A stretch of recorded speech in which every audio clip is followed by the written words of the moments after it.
இன்றைக்கி நம்ம MS Office word டாக்குமெண்ட்டில் type பண்ணி வச்சிருக்கக்கூடிய டெக்ஸ்ட்டை எப்படி ஜேபிஜி ஃபார்மேட்டுக்கு பிக்சராக கன்வெர்ட் பண்ணுறதுன்றத பற்றி பார்க்க போகிறோம். நான் அதுக்காக ஒரு டாக்குமெண்ட் ரெடி பண்ணி வச்சுருக்கேன். ஜேபிஜி ஃபார்மேட்டில் பிக்சராக கன்வெர்ட் பண்ணுறதுக்காக வேர்டில் நான் ஒரு டெக்ஸ்ட் டாக்குமெண்ட் ரெடி பண்ணி வச்சுருக்கேன். இங்கே இருக்கக்கூடிய இதெல்லாமே டெக்ஸ்ட்டாக இருக்குது. இந்த டெக்ஸ்ட்டை நான் வந்து ஜேபிஜி ஃபார்மேட்டில் பிக்சராக கன்வெர்ட் பண்ண போகிறேன். இதுக்கு நான் செய்ய வேண்டிய முதல் வேலை என்ன அப்படின்னு பார்த்தீங்கன்னாக்கா, இங்கே இருக்கக்கூடிய டெக்ஸ்ட்டு மொத்தத்தையும் செலக்ட் பண்ணிக்கங்க. எல்லா டெக்ஸ்ட்டுமே செலக்ட் பண்ணிவிட்டு Ctrl+C கொடுங்க. இல்லாட்டி கிளிப்போர்டு குரூப்பில் வந்து பார்த்திங்கன்னா காப்பின்னு இருக்கும், இதை கொடுத்துக்குங்க. அகைன் திரும்பவும் நீங்கள் என்ன பண்ணணும் அப்படின்னு பார்த்தீங்கன்னாக்கா, இப்போ ஹோம் டேப்பில் கிளிப்போர்டில் பேஸ்ட்டுன்னு இருக்கும். இந்த பேஸ்ட்டில் பார்த்தீங்கன்னாக்கா உங்களுக்கு பேஸ்ட்டு ஸ்பெஷல்னு ஒரு ஆப்ஷன் கொடுத்துருப்பாங்க.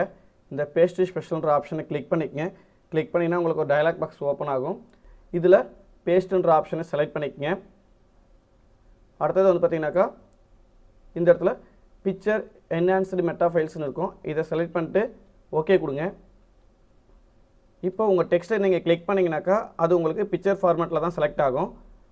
இதை அப்படியே பிக்சராக சேவ் பண்ணணும்னாக்கா ரைட் கிளிக் பண்ணிவிட்டு சேவ் ஆஸ் பிக்சர் அப்படின்னு கொடுத்துருப்பாங்க, இதை கிளிக் பண்ணிக்கங்க. இப்போ உங்களுக்கு பிக்சரை சேவ் பண்ணுறதுக்கு லொக்கேஷன் ஓப்பன் ஆகும். இதுக்கு ஒரு நேம் கொடுத்து நீங்கள் சேவ் பண்ணிக்கலாம். இதில் ஃபைல் நேம்னு கேட்கும். இந்த இடத்துல ஃபைலுக்கு ஒரு நேம் கொடுத்துருக்கேன். நான் DOC2 JPEGன்னு கொடுக்குறேன்.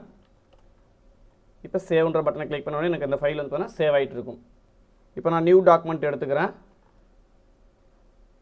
என்னுடைய நியூ டாக்குமெண்ட்டில்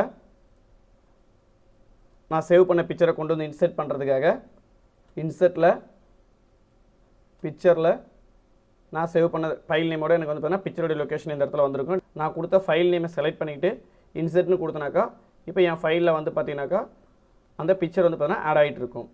நீங்கள் சேவ் பண்ண பிக்சர் வந்து சேவ் ஆகிருக்கா இல்லையான்னு தெரிஞ்சுக்கணும்னாக்கா ஸ்டார்ட்டில் போய்ட்டு பிக்சர்ன்ற ஆப்ஷனை கிளிக் பண்ணிங்கனாக்கா இங்கே ஓப்பன் ஆகும். இதில் பார்த்தாலே தெரியும் நான் கொடுத்த பேர் வந்து இந்த இடத்துல வந்துடுச்சு, DOC2 JPG.